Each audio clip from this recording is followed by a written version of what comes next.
I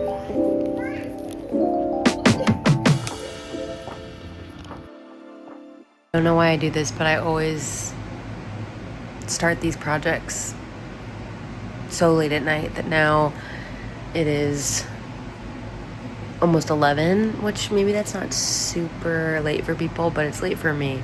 And I'm working on this bonnet that I don't think I chose the right yarn or needle, crochet needle for.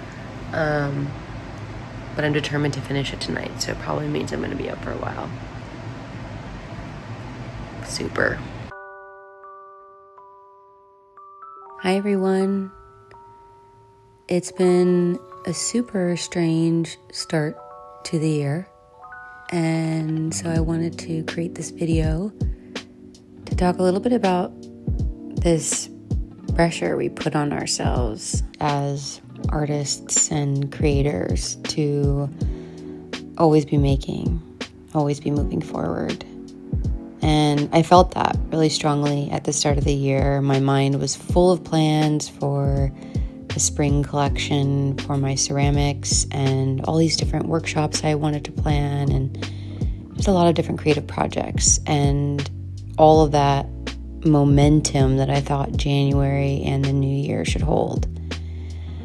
But then I got sick and pneumonia knocked me flat out, and for weeks my studio was empty and I just laid quiet in bed and was feeling really restless. And so I wanted to talk a little bit about that experience because I know a lot of people are probably feeling the same way.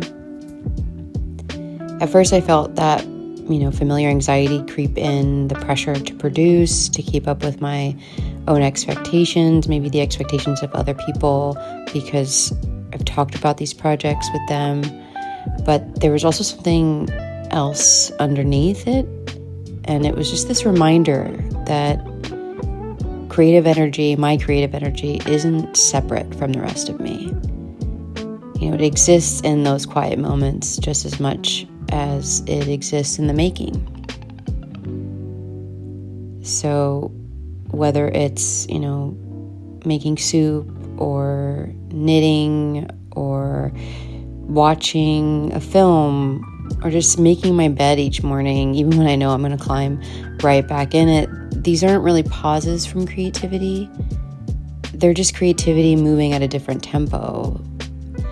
We forget sometimes that creative energy has a pulse just like we do. And it can't always be in a state of output. It needs those periods of rest, of gathering, of simply being. So just as our breath has both inhale and exhale, our creative life has to have its own natural rhythms of expansion and contraction. So while I might not have been, working with clay or been able to really think through some of these workshop ideas, I was still sort of moving through the world creatively by writing small notes in my journal or taking a moment to be present to my body and what it needed. And I don't mean to say this to romanticize what is a very frustrating and very, very dark at times experience when you're sick and you don't feel well. But I think even in those moments, we can still find a brief part of our creativity there, and to just nourish ourselves and see that nourishment as part of taking care of our creativity. So I just wanted to share this because I wanted you to know that if you're feeling this way too, know that you can't separate yourself from your creative essence. It's not something you do, it's something you are. And sometimes it speaks most clearly in the spaces between and the ordinary moments that we might mistake for nothing at all.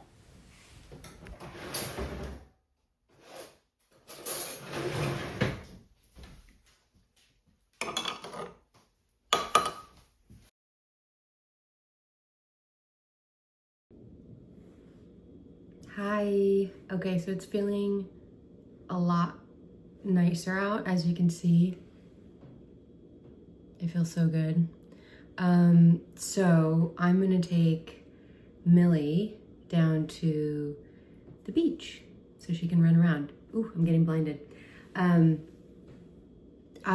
finished this little hood, I'm like hood on hood game right now, but I finished crocheting this little hood, and it's this little like bonnet, and it's so cute. I think I made it maybe a little too long on the back, and I definitely did a slip stitch the whole way through when I was supposed to be doing a single crochet.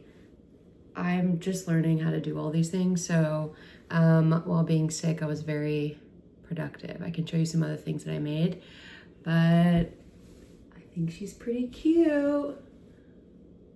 It looks really cute with a jacket. I feel like for some reason I really like the silhouette of a hood on just about anything. And now I have a double hood, so it feels like extra warm. For some reason the wind chill was like 32 degrees in San Francisco yesterday, which I don't really believe. It's really hard to believe, but it was cold. But today I'm hoping it's a little bit warmer, but not too warm, so then I can wear my cute little bonnet. I actually think I like it more down than up.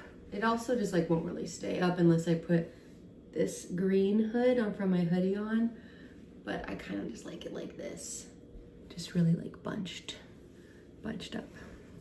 Anyway, let's go for a walk. You can see the beach where I live. We live about 8 blocks, no, 6 blocks, whatever. We live very close to the beach here in the Outer Sunset in San Francisco. My bangs, I don't really know what to do with them. I don't know if I should trim them more, but I got a haircut a long time ago, like a month ago, and it has already grown out pretty well, but it was like pretty long. So it's one of those haircuts that I'm really having to get used to. Anyway, I'm rambling. I've got